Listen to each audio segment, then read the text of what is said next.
Ekonomi tertutup dengan kebijakan pemerintah dan tanpa kebijakan pemerintah. Dalam sistem perekonomian suatu negara, tentunya terdapat berbagai macam model sistem perekonomian yang ada di dalamnya. Salah satunya adalah sistem perekonomian tertutup ini. Jadi, apa itu sistem perekonomian tertutup itu? Sistem perekonomian tertutup adalah sistem ekonomi yang tidak melakukan pertukaran keuangan antar pedagang internasional. Dalam ekonomi tertutup ini, tidak ada impor dan ekspor barang maupun jasa, sehingga negara tersebut sepenuhnya mandiri atau independen. Ekonomi tertutup biasanya merujuk pada negara yang tidak berdagang atau terlibat dalam pertukaran keuangan lainnya dengan negara lain. Itu berarti tidak adanya impor yang masuk ke negara tersebut dan tidak ada ekspor yang keluar dari negara tersebut. Perekonomian tertutup dengan kebijakan pemerintah sama halnya seperti ekonomi tertutup tadi, sistem negara ini tidak melibatkan negara lain di dalam sistem perekonomian negaranya. Namun pada sistem perekonomian tertutup dengan kebijakan pemerintah ini, itu artinya segala sistem perekonomian di dalam negaranya itu diatur oleh pemerintah. Di situ ada campur tangan pemerintah untuk seperti adanya kebijakan-kebijakan dalam bidang perekonomiannya, ikut campurnya pemerintah dalam suatu perekonomian dalam negara tersebut.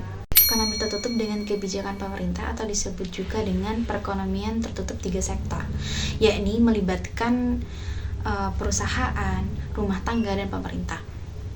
Yang dimana dalam ekonomi 3 sektor ini pada hakikatnya akan selalu memperhatikan peranan dan pengaruh pemerintah atas kegiatan dalam sesuatu perekonomian negaranya. Dalam perannya sebagai regulator, yakni pemerintah tadi, memiliki peran sebagai pengatur perekonomian dengan mengatur kebijakan-kebijakan dalam bidang perekonomian negaranya, yaitu seperti kebijakan fiskal, kebijakan moneter, dan kebijakan perdagangan dalam negeri. Ikut campurnya pemerintah dalam suatu perekonomian akan mengakibatkan perubahan penting, yakni salah satunya dari segi pajak. Jadi pemungutan pajak tadi yang diperankan oleh pemerintah akan meminimalisir pengeluaran secara agregat, sehingga dana yang berasal dari pajak akan berpengaruh pada belanja agregat. Peran pemerintah dalam perekonomian 3 sektor ini sangat besar untuk meningkatkan keseimbangan pendapatan nasional. Dengan demikian, harapannya ini dapat meminimalisir kesenjangan ekonomi dan kesejahteraan masyarakat dapat meningkat dalam negerinya. Selanjutnya yakni ekonomi tertutup tanpa kebijakan pemerintah. Ekonomi tertutup tanpa kebijakan pemerintah atau disebut juga dengan perekonomian 2 sektor, yakni adalah perekonomian yang terdiri atas interaksi 2 pelaku ekonomi, yaitu sektor rumah tangga dan perusahaan. Jadi berbeda dengan ekonomi tertutup dengan kebijakan pemerintah yang tadi, di mana ekonomi tertutup dengan kebijakan pemerintah tadi kan melibatkan 3 sektor utama, yaitu rumah tangga, perusahaan, dan pemerintah.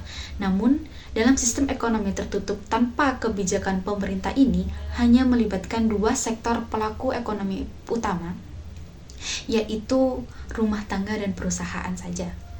Dalam makroekonomi, interaksi perekonomian 2 sektor ini merupakan kegiatan ekonomi yang paling sederhana. Dalam analisis sederhana, perekonomian 2 sektor ini mengasumsi tidak adanya keterlibatan sektor pemerintah tadi dan luar negeri dalam kegiatan ekonominya, tanpa memperhitungkan pajak, pengeluaran pemerintah, dan ekspor dan impor. Jadi, dalam perekonomian 2 sektor ini, pendapatan yang diterima perusahaan sama dengan pendapatan yang diterima oleh rumah tangga. Keseimbangan dalam perekonomian 2 sektor adalah keseimbangan pendapatan dan pengeluaran antara rumah tangga dan perusahaan.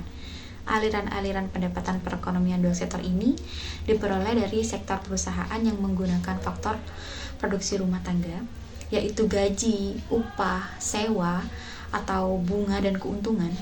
Sebagian besar pendapatan rumah tangga digunakan untuk konsumsi, sisa pendapatan rumah tangga yang tidak digunakan akan masuk ke dalam tabungan di institusi-institusi keuangan. Pengusaha yang ingin melakukan investasi akan meminjam tabungan rumah tangga yang dikumpulkan oleh institusi-institusi keuangan tersebut. Selanjutnya, kelebihan dan kekurangan ekonomi tertutup.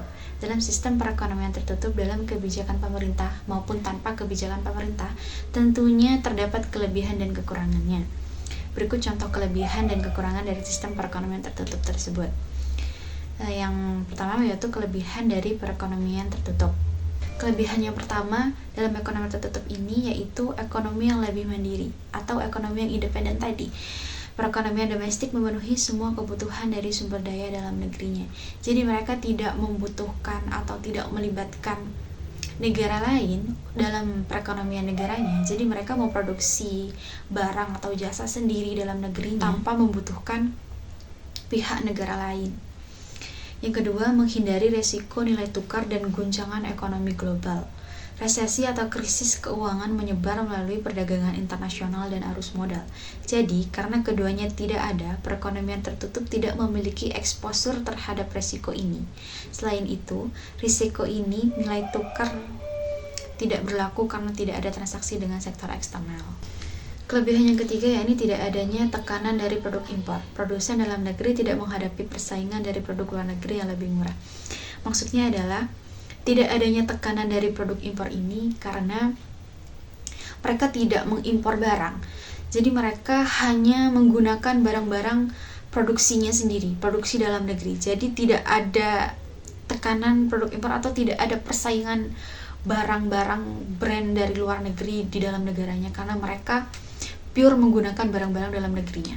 Kekurangan dari perekonomian tertutup. Yang pertama, dapat menimbulkan pertumbuhan ekonomi yang terbatas karena kurangnya sumber daya dalam negerinya, yakni faktor produksi dan modal keuangan, dan dapat membatasi perkembangan ekonomi. Yang kedua yaitu variasi produk lebih sedikit karena mereka tadi hanya menggunakan produk dalam negerinya sendiri, tidak mengimpor barang atau produk lain dari negara manapun. Jadi pasokan hanya berasal dari produksinya dan terbatas.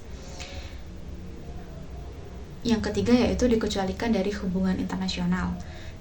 Karena alasan perdagangan internasional muncul karena negara-negara saling membutuhkan. Namun, dalam sistem perekonomian tertutup ini tidak ada, jadi negara tersebut tidak dianggap membutuhkan negara lain.